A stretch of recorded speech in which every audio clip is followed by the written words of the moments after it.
Question મારો છે કે જે મને વોલ સ્ટ્રીટ જર્નલ અને વોશિંગ્ટન પોસ્ટ અને ટાઈમ્સ મારા ટેલિવિઝન મારા કોમ્પ્યુટરમાં આવે છે, તમારું આવી શકે કે નહીં? ડિજિટલાઇઝ એ વાત ચાલે છે. મૂળ સવાલ એ છે કે જે વયસ્ક માણસો છે એને કેટલો ઉપયોગ કરશે.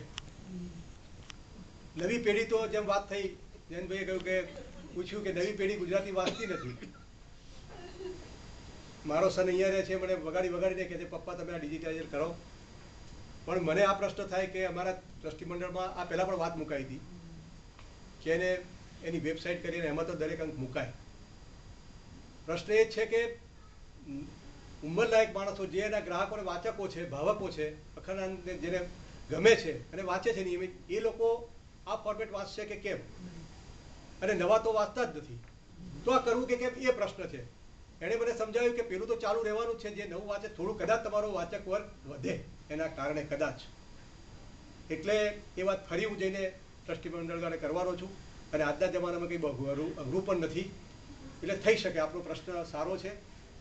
કારણ કે અહીં તો 60 વર્ષની ઉંમરના ઉપરના લોકોને ફ્રી કમ્પ્યુટર ટ્રેનિંગ અહીં આપે છે, એટલે ઘણા હવે એ શીખવા માંડ્યા છે, ઉપયોગ કરવાનું શરૂ કર્યું છે. ઈમેલની બી જરૂર છે અખંડાનંદ, ઈમેલ. હા, આપણે એક બીજી વાત કરું કે અખંડાનંદ એનું 60-61 વર્ષનું યાત્રા, સસ્તું સાહિત્ય જેવું માતબર પ્રકાશન, પણ 90-91ની સાલમાં લેબર પ્રોબ્લેમ સાહિત્ય થયો અને પછી બંધ કરવું પડ્યું, ત્યારે એક આખું નવું ટ્રસ્ટ થયું, ભિક્ષુ અખંડાનંદ ટ્રસ્ટ.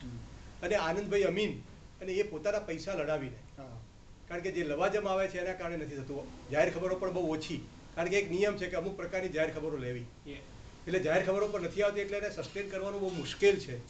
ત્યારે ઓફિસનો ખર્ચો, પણ ત્યાં પણ આવી કોઈ વ્યવસ્થા ગોઠવી શકાતી નથી, કારણ કે એક માણસ એ આનંદભાઈ અમીનનું પણ કામ કરતો હોય અને કાર્યાલયનું પણ કામ કરતો હોય. હું મારા પોતાના પર્સનલ, મારી પાસે આવે ને ઈમેલ આવી કોઈને મને મળે તો હું અચૂક જવાબ આપું છું. હું મારું પર્સનલ એ કામ કરું છું. પણ આપે કહ્યું એમ અખંડાનંદનું પોતાનું ઈમેલ આઈડી નથી, કારણ કે ત્યાં આગળ ઓફિસ તો એવો મોટો સેટઅપ નથી. માત્ર એક આ સારું મેગેઝિન ચાલુ રહે. પ્રશ્ન એ છે કે આનંદભાઈ જેવા નહીં હોય ત્યારે આ બરાબર મેગેઝિનનું શું થશે? કારણ કે અત્યારે પોતાના પૈસા લડાવે છે મોટે ભાગે. બીજા ટ્રસ્ટીઓ છે, સેવંતીભાઈ શાહ સુરતથી છે, પણ એ ઉદ્યોગપતિ છે. પ્રવીણભાઈ લહેરી, આપણા ગુજરાતના મુખ્ય સચિવ, સદી અધિકારી, એ પણ રસ લે છે. આ બધા પોતાની રીતે ટેકો આપે છે, પણ નાણાકીય આર્થિક રીતે એને ચલાવવું બહુ મુશ્કેલ છે. એટલે ઓફિસનો સેટઅપ આ પ્રકારનો ઊભો કરવાનું અઘરું છે. લવાજમનો